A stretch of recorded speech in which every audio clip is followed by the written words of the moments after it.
He was summoned to kill the Eldritch gods, however, upon meeting the mother goddess Sinuhri, he proposes to her, but in the end he had a dark goal, which was to kill all the Eldritch gods so that he and his friends could return to Earth. Eldritch god is a common term used for corrupted deities. The creator's force was divided, and each of them possesses some kind of indescribable power. The strongest predatory race distorts the path toward the heavens and violently places the flames of war on the field. Some say they are the most powerful and terrorist creatures of this world, and just by touching the human lineage, it spirals inward into an immense abyss of dark. The scene then cuts to the sanctuary of reality, and there was Lindsay, and he was the person who gazed into the abyss. He was one of the interplanetary travelers who arrived several millions of years ago. Once he ventured through the world to perform a bunch of miracles, and then in the end he perfected to the utmost the supreme law of this world and became an omniscient being. But despite everything he went through, he never understood one thing: why he was the only one who had gained eternal life. He then runs his hand over the tombstone and begins to remember. In order to correct the distortion of the world arising from Eldritch, the creator's will still lingers in the air, summoning transmigrators time to time. He begins to remember his companions from when they carried out the first mission to destroy Eldritch. However, 60 long years had passed and age had caught up with his companions. On the bed, his friend says, "Home sweet home, when are we going to walk the way back?" Azrenia founded the Temple of Reality to bury all the transmigrators who died in this other world. He then says, "My birth planet, Eldritch is coming, hear my call. Queen of the infinite cosmos, guardian of mysteries, O who commands the movement of the planets, creator of anguish, majestic Vider, queen of the first dusk, lady of the labyrinths, watcher of the skies, and finally before you, this immortal summons you. The omniscient gatekeeper unleashes the gate of the underworld. The indescribable divine mother, the Baphomet who gave birth to various children, be freed, O dominant Sinuhri Nichols." Then a blood starts to drip and she asks, "Human, what is your wish?" Opponent place. The atmosphere was macabre and there was an eye on the gate staring. The protagonist then puts his hand in his clothes and says, "This is more than a simple wish." He then takes out a ring and says, "Will you please marry me?" Zrenia ignores the question and determined says, "Please marry." And she replies, "I didn't tell you to repeat that. Don't you understand what you're saying? I am an Eldritch god. The human who mocks my being shall be punished in a way that humans like you cannot withstand." And the protagonist replies, "But I'm being serious. Please let me ask for your hand." And Eldritch said, "Didn't I already tell you to stop repeating that? However, I must praise your courage. How deluded are you to ask such a wish from a being as powerful as I am, but I admire your courage. Be prepared to face a tragedy that awaits you for meddling with Eldritch, that is, if you have underestimated." The protagonist remains determined and says, "This is really what I want. It was what led me to summon. First of all, the fact that you are a mother deity means you are unquestionably a woman, maybe even one full of curve." Eldritch doesn't understand anything, and he continues, "Secondly, you are a female Eldritch with unmatched beauty in the people's department. I read about your kind before transmigrating." What kind of talk protagonist? Eldritch simply couldn't understand what he was saying, and then he says, "Here comes the third and most important topic." After saying that, he makes a sad face and says, "You are immortal, just like I am. Only with you can I live without any loneliness. To accomplish what led me to summon you, I invested many years studying all the mysteries of this world, so I am willing to do anything in my power to have an eternal life wife by my side." Upon hearing that, she stays silent for a few moments and then asks, "Anything?" The door then starts to open with the sound of creaking, and she finally steps out and says, "In that case, unless death do us part, you must love me forever. I Sinu." Man, what a goddess, huh guys? The protagonist then kneels and takes her hand and says, "No problem." Upon realizing the situation she was in, Eldritch quickly turns around and all shy, she starts to think, "I actually ended up accepting to marry someone I just met on impulse. What will be the next step?" She then turns to him looking for an answer and determined conclude, "You get straight to the point." She then asks, "Lindsay, do you have any requests now that we are married?" And he excitedly says, "I want to have a child, Sinuhri." And that was the goddess's strong point. She excitedly asked, "So it's a child that you want? Shall we start now?" "What I like to do the most is exactly that." She then asked, "Do you plan on having mixed race or bastard children?" "I have what's needed right at the tip of my tongue. Let's start now." The protagonist, not understanding anything, asked, "Here, among the tombs of the Temple of Reality?" And Eldritch says, "Just tell me the type of child you would like to have, and it's done. It'll be quick." He is completely hearing that, and then asks, "Conceive children?" She confirms, and then begins to explain, "For being a mother goddess, I have the ability to form any kind of fetus of any species, whether your race is alive in the universe or extinct, whether male or female. I can surely give you the kind of child you seek, Lindsay." Outraged hearing all that, the protagonist lets out a sigh and says, "That's not the way I was thinking of making a child. I'm talking about doing the Dalhe nonstop with my beloved Sinuhri until one comes out." Sinuhri, all embarrassed and stammering, asks, "Doing the Dalhe?" She then turns and says, "Do you realize what you just said? No matter how you ask me, even if we are married, that kind of intimacy is so." The protagonist then says, "Just imagine this fierce intimacy in our newlyweds. This is the perfect trigger for making out and carnal act. So let's do it." The scene cuts to the palace of the descendants, and watching all the nonsense the protagonist is talking about were two mysterious people. The girl then asks, is this real? And the guy confirms. The girl then says, Sinuri-sama showed up in person for something that isn't corrupting these lousy humans. Why did she accept to marry in the first place? Now she's gonna have to talk to a guy she just met about sinful acts. The guy then says, think what you want, Lilith, but that mother goddess has her own convictions for doing this, and that man is in fact powerful, with goals far deeper and darker than those of an eldritch god. Lilith then asks, powerful? Are you talking about that lonely clown acting like a pervert? All I see in him is a pile of garbage. The guy then replies, saying, if you don't mind, I would like to point out my first hunch. This war between deities that rages so fiercely is far from over. For being the lord of the sanctuary of reality, this man holds what it takes to decide fate. Lilith, surprised, asks, Baru, how strong is this watch? And Baru explains, it is expected that the mother goddess will defeat the other eldritch and reclaim the title of absolute creator, and then conceive a child to become the new creator. She then says, of course,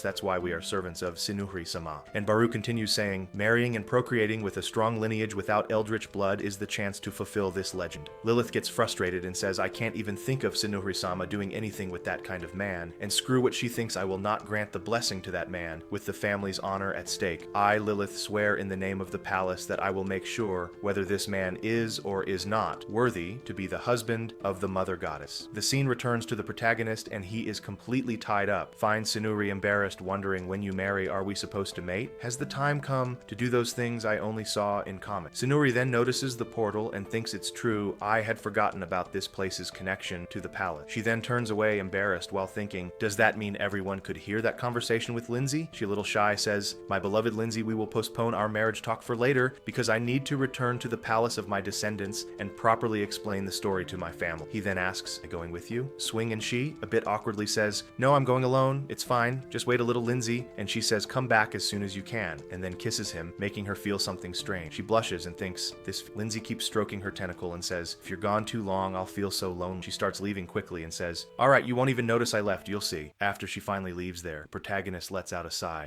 My heart aches when I get close to Eldritch D. It's like this pain keeps warning me that unless the Eldritch are eliminated, transmigrators won't be able to leave this world and return home. So I will do whatever it takes so the few of you can return. The origin of creation. The almighty mother goddess was the one who provided all forms of life and gave them intelligence. And after 90 million years, she returned to the palace of descendants, summoning an Eldrich Conference at a round table. After 1500 years of silence without meetings here, the deities are like executive legislators, weaving threads to gain control of world order. Someone raises their hand and says, so why did we all come here? Zrenia, this is the golden empress and dragon goddess of the underworld Rujin. Another person then bangs on the table and asks, you know why? Zrenia, and then says, because we're going to have an all-nighter here. This is the deity of asphyxiation and almighty commander Clara. And saying nothing was the lord of monsters and orchestrator of evil Naya. A guy then comments, expectations are high for something exquisite. This is the arcane lord and dark dictator Simon. Also present were true ancestor of giants and dust merchant Utaus, and the divine beast of the labyrinth Ivy. While Sinuri was eating, someone says, mother goddess. The dragon goddess pointed questioningly at the butler who was wearing a bull mask. He was the servant of the primordials Baru, and on the other side was the sword Lilith, and between them, savoring the food, was mother goddess originator of all being. Sinuri regains composure and says, I heard her question, it's nothing serious, you know. Then she waves her hair with her hand, and a ring was glowing. After that she says, it's just that a little while ago I married a human being. Everyone is shocked to hear that. Simon then immediately smiles and says, and look at that, expectations were actually surpassed, and Rujin asks, so are you going to drag us to your wedding party? Component placement. Utaus tries to say something, but no one pays attention. Noticing that Clara says, what Utaus wants to ask is what's on your mind. Wanting to spread news like that to our common enemies, Sinuri then answers, I will leave the palace of the descendants and go settle in the real world, my husband. Besides, this might be an opportunity to end this war once and for all. Naya, who had not said anything until then, asks, you're going to end the war, put an end to a war that for ages caused corruption and distortions, and that at times almost reduced the planet to dust. The scene cuts to the Temple of Reality, and Lindsay was sitting reflecting while looking at the tomb of his deceased friends. He was completely bored, so he decides to light a match. However, he notices something strange. A person had approached him. Apparently it was the soul of his deceased friend. He then says, hey Lindsay, it's been a long time, huh? Not even my face is here anymore. This current face of mine doesn't represent, because this current me is just a sad illusion from your past. I've been dead so long that you don't even remember my face. The protagonist then replies, I know it's been 95 million years, 315 days since you died. His friend is surprised and says, wow, you know how many days I've been dead but don't remember my face? Swing Lindsay then notices someone hiding, and she, realizing she was discovered, decides to say something and says, hello, do you remember me, Master Lindsay? And Swing, and he replies, Shinken Knight. Yes, you came as a transmigrator greater 6 eras after me. It's been 90 million years and 113 days since you died. She then feels relieved and says, Lord Lindsay still remembers me. Then the three sit down, and the protagonist says, I'm getting ready to leave this temple. Leaving both surprised, the guy then asks, what? Just like that? You just got married, man? And he replies, yeah, I'm going to marry an Eldritch. Then he stands up and says, forgive me, guys, I don't have the right to bring you to my wedding while the Eldritch are still alive. Meanwhile, Sinuri says, how about you all join my wedding and we let the Eldritch War end, everyone? Back to the protagonist, he says, I'm going to leave this place and go back to the surface with the Eldritch deity to get married in the kingdom of Feroshi. Ichi then says, hey, isn't the kingdom of Feroshi? While his friend says it's the country I founded, it's very close to the great forest of the ancestral spirits where the fifth Eldritch goddess is, the orchestrator of evil. Lindsay then says that's also the place where you two died. I'm going to eliminate the fifth Eldritch goddess to restore the hope that you can go back home. The scene cuts to the palace and someone says, Sinuri, have you already decided where you're going to hold your wedding? The one who had asked was Naya, the orchestrator of evil, and Sinuri replies, I still don't have any place in mind, but if you want, you can choose a convenient location where all the Eldritch gods can participate. Naya then says, come to the kingdom of Feroshi, I will definitely attend your wedding. Lindsay's goal is to seize her power and end the war between the Eldritch. The scene cuts to the city of Will in the kingdom of Feroshi. The protagonist then points up and says, this is the Church of Union. Surprised, Sinuri says, a very beautiful church, and then asks, is this where everyone registers their marriage? Zrinya, meanwhile, the protagonist thinks, I didn't expect Sinuri to agree to come to the kingdom of Feroshi so easily, and Sinuri thinks I didn't expect Lindsay to suggest coming directly to the kingdom of Feroshi. Lindsay smiles and concludes that he just needs an opportunity to find the orchestrator of evil. Meanwhile, Sinuri also smiles and thinks after Naya comes to the wedding, I'll find a way to make her give up her power. A nun then arrives and says, did they just arrive in the city? Approaching them, she says, it wasn't my intention to overhear, but it seems you mentioned the Church of Union. I'm Maria, the one in charge of weddings at the Church of Union. Can I help you with anything? The protagonist quickly grabs Sinuri's hand, showing the rings on both their hands. He says, as you can see, we're newlyweds, and we're going to the church to officially register and schedule our wedding. Sinuri, embarrassed, says, that's right. Maria adjusts her glasses and says they didn't even receive the church's approval and still consider themselves a couple. How arrogant it seems they still haven't realized the importance of marriage. Well, come with me, both please. The judges and I will evaluate whether you are qualified to become a couple and receive the blessings of the king. Lindsay whispers to Sinuri that the Feroshi kingdom highly values marriage. If they can't get married, they will face many future difficulties in their lives because to perform a legitimate marriage, it is necessary to pass the evaluation. Sinuri then asks, Lindsay, you probably haven't returned to the world for long. How do you remember so clearly? And he replies, it so happens that the founder of the union is a friend of mine from the past. The scene cuts, and the nun says, with respect to the marriage of Lindsay and Sinuri, I and two judges on behalf of the church will evaluate whether the two of you have true love. One of the judges comments, a good financial power is necessary for marriage. I'll be very direct. How much money do you have? Protagonist replies, things like money were never necessary during my life, so I have zero. And Sinuri says, I agree. In my life, there was also never a situation where I needed to buy anything, just like Lindsay. I have zero. The other judge says, not a single cent, never had to use any? Do you possess any valuable asset that guarantees you a stable life? And the protagonist replies, I have the house. And Sinuri says, I've been there. It's quite large and spacious. I was very impressed. The judge then says, I see, so that's where your confidence comes from. Where is this house? Is it in a commercial center area or in a mansion area surrounded by beautiful vegetation? Sinuri says it is a very peaceful place, and that when they look up, it's possible to admire the stars shining, which fascinates anyone. And the protagonist says, well, you could say it's a remote area. The judge, confused, says, looking up and seeing the stars, so the whole roof is made of transparent materials? Sinuri, emotional, says the view is really very, very vast. From time to time, the breeze blows gently in a very pleasant way. Seeing her say all that, the protagonist thinks, the way Sinuri's hair sways in the wind is so beautiful it's hard to look away. The nun then says, outdoors, huh? What's around the house? And she replies, there are many flowers in full bloom as well as beautiful vegetation, a garden of very vibrant vitality, and the protagonist comments, there are also many tombstones. Upon hearing that, one judge bangs the table and says, an outdoor house with a view of a tomb and without a cent in your pocket, how the hell did you manage to find such a beautiful wife? Miss Sinuri, don't you find that strange? And she replies, Lindsay's important memories are buried in those tombs as his wife, of course. I appreciate them just as much as he does. And the protagonist says, with Sinuri, I can continue creating new memory. The other judge finds it strange and says, it seems Miss Sinuri has no dissatisfaction with this person's condition. Could it be that she was deceived? She then gets up and says, Miss Sinuri, how long have you known Mr. Lindsay? It wasn't recent, was it? And she, in a panic, says, well, yesterday was the first time we met. The judge is outraged and says, yesterday was the first time. I think you're being deceived. I will never accept this behavior of treating marriage as if it were a joke. Sister Maria,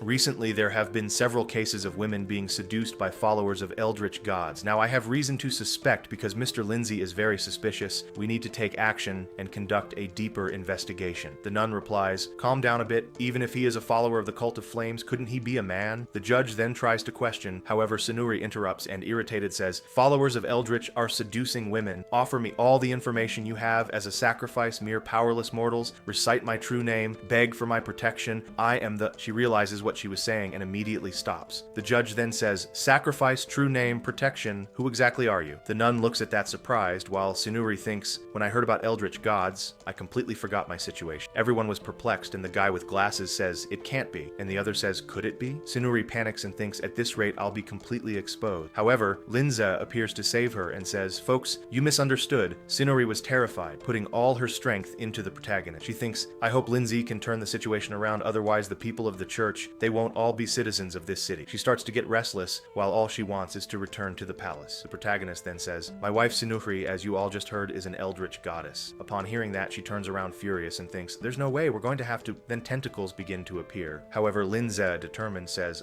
she's a hunter of Eldritch gods. The judges are completely confused, and the protagonist starts to explain. On a night of intense snowfall when she was still a child, Sunuri witnessed the atrocities caused by the followers of the Eldritch god. The most important people to her were all killed by the followers, staining the white snow with blood. The nun begins to cry and says, I could never have imagined that something like this had happened. The protagonist then continues and says, at that time, however, Sunuri immediately covers his mouth and says, that's enough. While hugging him, she says, just as Lindsay said, that's why I care so much about the Eldritch gods. Feeling her hair on his face, the protagonist says, Sunuri, and then gets closer and says, your hair is tickling. She immediately gets embarrassed upon realizing it, and he says, it's all right. You don't have to be so embarrassed. I'm not blaming you. Then he begins to caress her, and she, a little shy, says, I'm not embarrassed. Maria starts to wipe her tears and asks, so that's it? I understood everything, Miss Sunuri. You certainly went through many hardships, right? Let me explain to you the wicked actions of an organization of Eldritch gods, the cult of flames. They believe in a being who calls himself the King of Flames. They say that the King of Flames once received help from the great Eldritch goddess, the orchestrator of evil, thus gaining part of her divine powers. He has an extremely strong interest in relationships between girls. His greatest ambition is to build a supreme kingdom where only love between girls exists. And to please the King of Flames, the followers use all possible means to indoctrinate girls. Once they begin to believe in the King of Flames, they develop a strong repulsion toward the opposite sex, and in the end, they can only get close to and relate with other girls. The scene cuts to another location, and a girl says, yeah, lilies are the most beautiful flowers in this world. They're the most precious treasures of the eternal King of Flames. And the elf replies, I don't understand that kind of. Lily in Chinese is used to refer to relationships between women.